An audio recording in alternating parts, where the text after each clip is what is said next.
Hello everyone, I'd like to read you a story today about a boy called Herb who hasn't looked after his books very well. It's called Who's Afraid of the Big Bad Book? It's by Lauren Child. Herb loves storybooks. Although he wasn't a very good reader, it didn't matter because he could tell a lot from the pictures. Herb liked the scary ones best, with pictures of dinosaurs gobbling up other dinosaurs, or swooping vampires chasing people who had foolishly decided to go for a midnight stroll without any garlic. Herb read his books everywhere.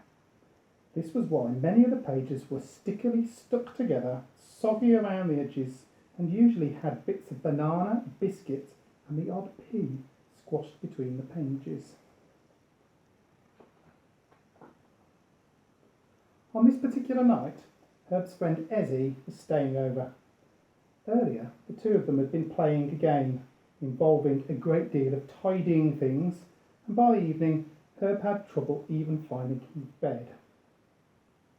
By the time he had, Ezzy was already slightly snoring, so Herb searched around for a book to amuse him until he dozed off.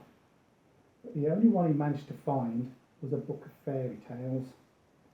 It hadn't been looked at in a very long time and was quite dusty. It was actually quite exciting, but even so, Herb's eyes soon became heavy, and before he could close the book, he fell asleep with his head on the page. Herb woke with a start to hear a strange, high-pitched, shrieking noise. He looked over to see if Ezzy was awake, but there was no sign of him at all.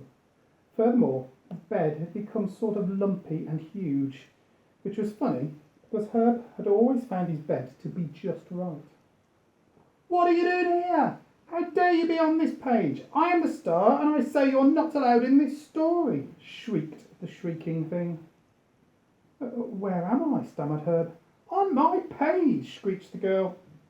"But who are you?" asked Herb, not sure that he wanted to know. "I," said the little girl, somehow managing to raise her voice even higher. "I am Goldilocks, of course, and this is my story." And that's when it dawned on Herb that he had fallen into the book.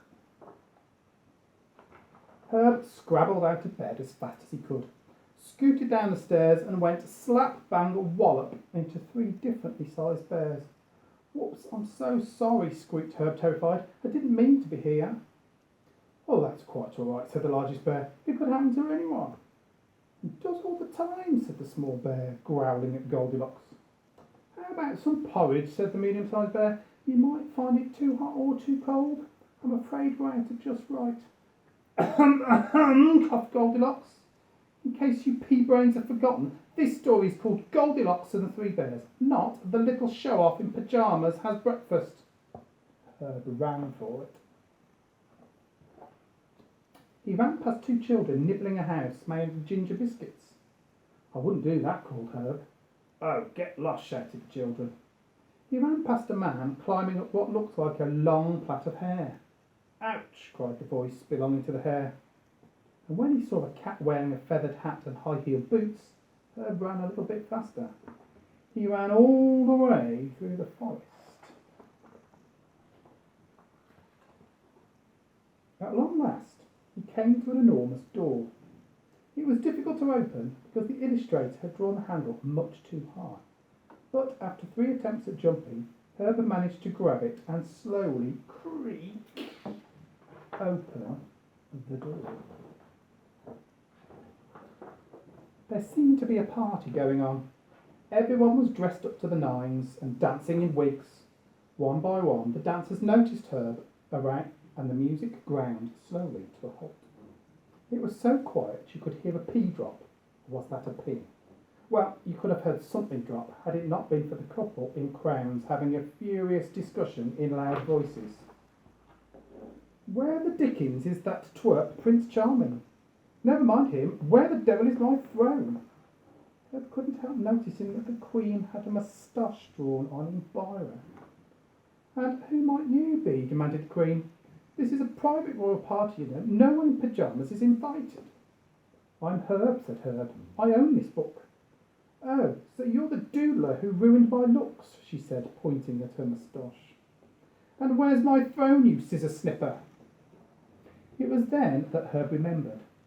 Last year, when he was much, much younger, he had drawn moustaches and glasses on many of his book characters and added telephones to all of the rooms. He'd been going through a scribbling phase. He'd also cut out the royal thrones for a model spaceship that he and Ezzy were making, and he had a whole feeling that he might be responsible for the disappearance of Prince Charming.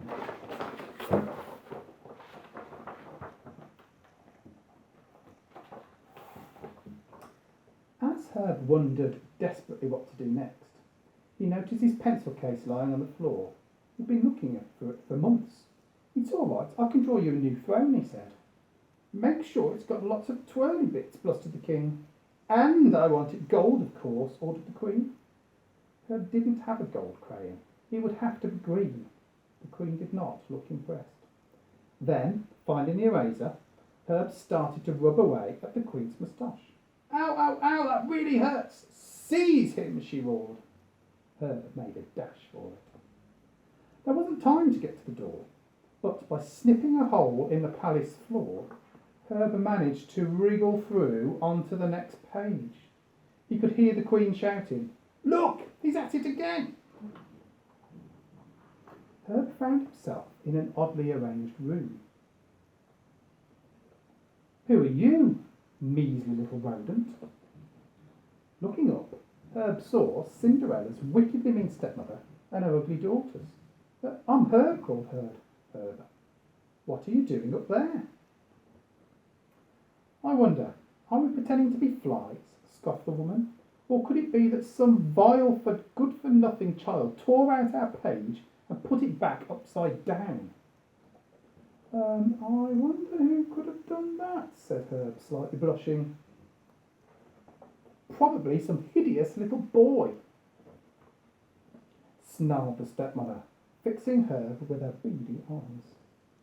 Now, we can't get to the ball, and Prince Charming can't fall madly and utterly in love with us. It's so unfair, whined the pudgy sister. He wouldn't look at you twice, snapped the skinny one.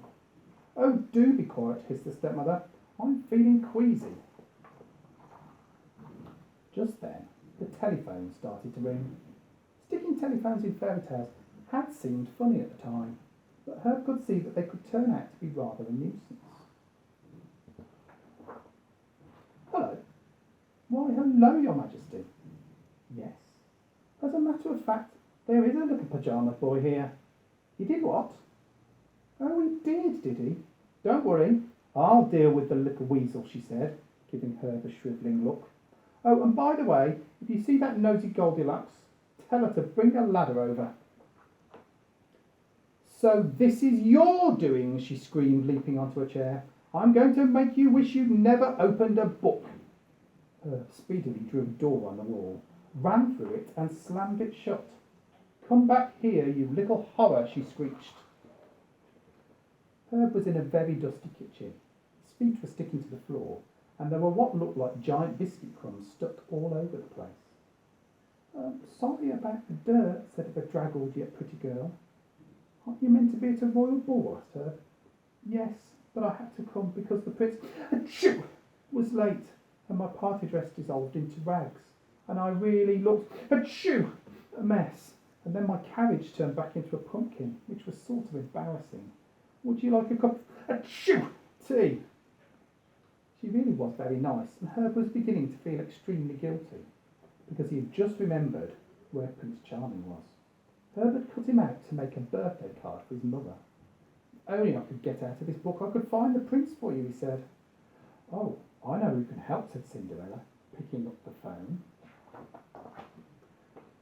That's absolutely maddening. I was just in the middle of a spell. This had better be important. It's an emergency. Absolutely everybody's after me. You have to help me get out of this book, yelled Herb. Well, let me see. A, are you my fairy godchild? No, you are not. I don't do boys, only girls, worse luck. B, what do you expect when you go around scribbling and snippering and generally causing mayhem? This is no way to treat a book, you know. And C, jumping into other people's stories really is very rude. But I can't find my way out, pleaded Herb, near his wit's end.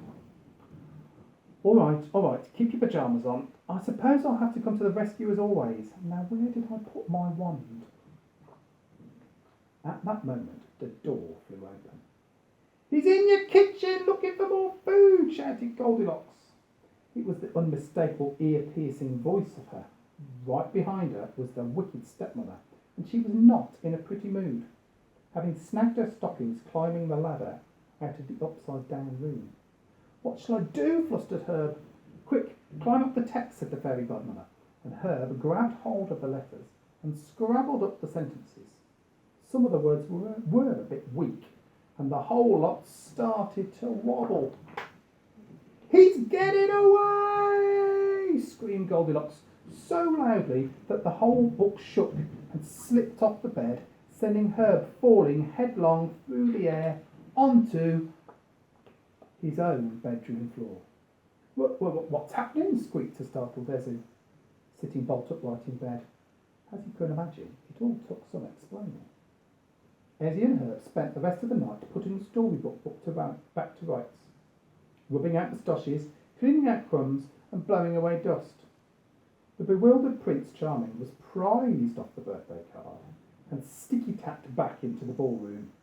His dancing would never be quite the same again, though, due to a severe leg creasing. It was tempting to leave the wicked stepmother's room upside down, but Herb resisted. However, he just couldn't help drawing a padlock on the Three Bears' front door, and Ezzy just couldn't help sticking a wig on Goldilocks. Well, serves her right for being such a meanie. And it says they all lived happily ever after. The end. So, the next time Herb opened the book, he saw a little girl standing outside the Three Bears' cottage, desperately trying to open the door. A very cross little girl with mousy brown hair.